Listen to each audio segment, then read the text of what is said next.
சுகத்தை உண்டாக்கக்கூடிய அந்த வல்லமைக்காக நன்றி. இப்பொழுது நாங்கள் காலங்களை வைத்து இயேசுவின் நாமத்தில் கட்டளை எடுக்கிறோம், குணமடையும்படிக்கு அப்படின்னு நீங்கள் கட்டளை எடுக்கணும்.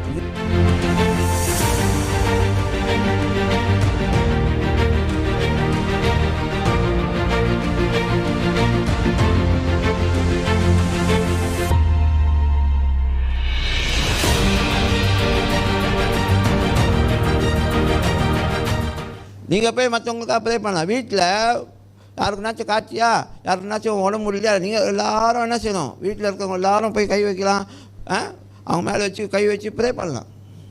ப்ரே பண்ணால் ஆண்டவரே குணப்படுத்திடுங்க ஆண்டவரே அப்படிலாம் நீங்கள் சொல்லணும். ஆண்டவரே நன்றி, நீங்கள் எங்களுக்கு கொடுத்த சுகத்துக்காக நன்றி, சுகத்தை உண்டாக்கக்கூடிய அந்த வல்லமைக்காக நன்றி.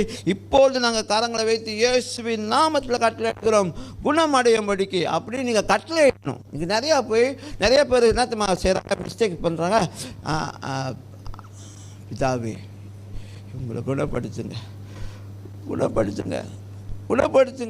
அவர் சொல்லிட்டாரு, உங்கள் கையிலையா அதிகாரத்தை கொடுத்துட்டேன், நீ தானே பண்ணோம், அதையே என்கிட்ட மறுபடியும் கொண்டு வர அப்படின்னு. Why you are bringing back the request to me? You supposed to demonstrate that power. அந்த அதிகாரம் நான் உன்கிட்ட கொடுத்துட்டேன், நீ என்ன செய்யணும், அந்த அதிகாரத்தை வைத்து அந்த அற்புதத்தை என்ன செய்யணும், வெளிரங்கமாக்கணும்.